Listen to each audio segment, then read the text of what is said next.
Saturday night, UFC 263 live on ESPN Plus pay-per-view. Ryan Thomas here, breaking it down.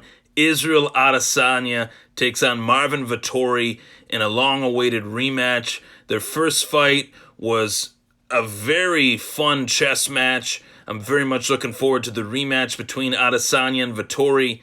The co-main, you have Davis and Figueiredo versus Brandon Moreno in the co-main event for the UFC men's flyweight championship. The first fight was one of the best fights of 2021? 2020, I believe. It's been a bit, since they fought the first fight. Figueiredo and Moreno was a phenomenal fight, the first one, and I'm very much looking forward to seeing this rematch between two guys that really let it all out there in the first fight. They left it all in the octagon. Which fighter has more to give in the rematch between Moreno and Figueiredo? Moreno took a lot of shots. Figueiredo took a lot of shots. Signing on the bottom line for that one had to be a little bit of a apprehensive move for both guys due to the damage that they both withstood after the first one. You know that they are ready, willing, and able to embrace that damage again. But, man, that first fight, if you haven't checked that first fight out, you got to check it out. It was a great one. And then last and certainly not least, one of the biggest superstars in the sport of mixed martial arts, Nate Diaz, returns to the UFC octagon to take on streaking welterweight Leon Edwards. This is a tough fight for Leon. He's never fought a durable dog like Nate Diaz before. This is a tough fight for Nate Diaz. He's never fought as well-rounded a welterweight, arguably, as Leon Edwards in his welterweight UFC career. And Leon Edwards is one of the hottest fighters in the UFC in terms of his last few performances. His last one was a little bit of a stinker in terms of how it ended against Belal Muhammad.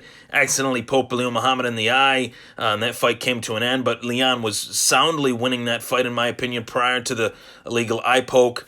I think Leon Edwards is rightfully the number one contender outside of Colby Covington in the UFC welterweight division, with a win over Nate Diaz, a big name like Nate Diaz that still holds a ton of weight in this sport. I think he could be right in line with another rematch against Kamaru Usman if Usman is still the champion, of course. So a lot at play here at UFC 263. But I really want to talk specifically not just about UFC 263, but about the star power of Nate Diaz. And I think it's something that I have taken for granted just subconsciously a time or two in my MMA fandom, that the star power that Nate Diaz brings is unlike really any fighter, with the exception of Conor McGregor, of course. And they share that superstar shine. They share that spotlight due to the two fights that they had together. Ultimately, there will be a trilogy at some point. I hope much sooner rather than later for entertainment purposes. But both fighters have kind of gone their separate ways in their career journeys since that rematch 5 years ago.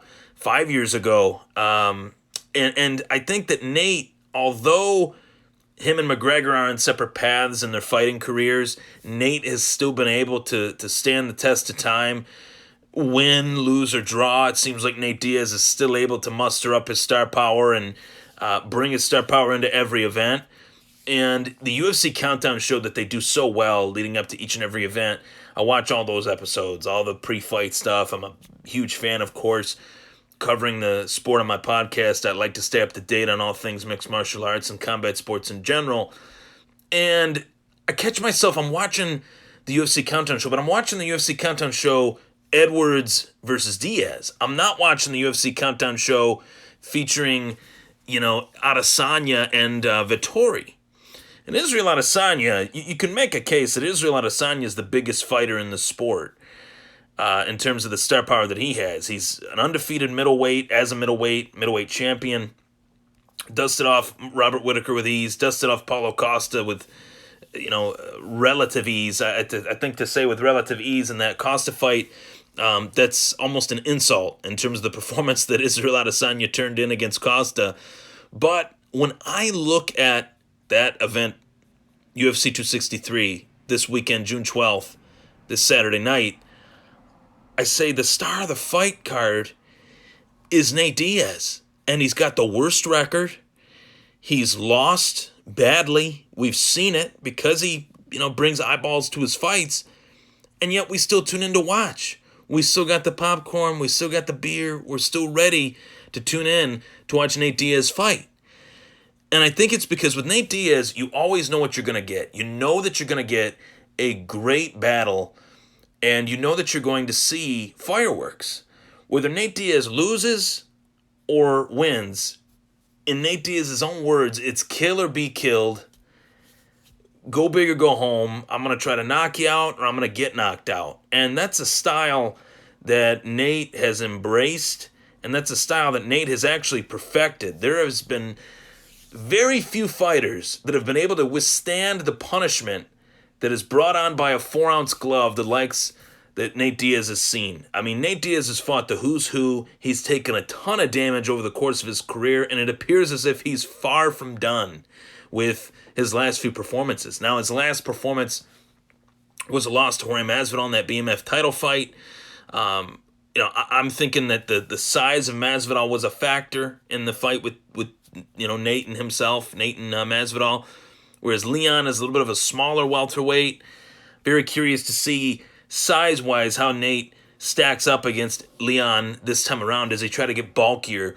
And really, that's the big question. What is the home weight class for Nate Diaz? Former 155-pound title challenger.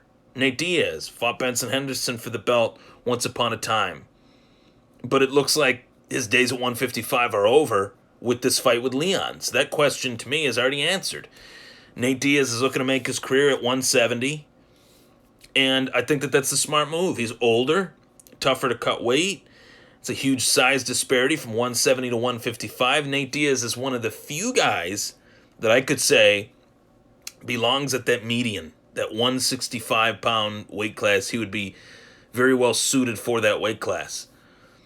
But I'm excited for June 12th. And I'm excited for June 12th, not in the sense that there's 2 title fights, but simply the fact that Nate Diaz is back.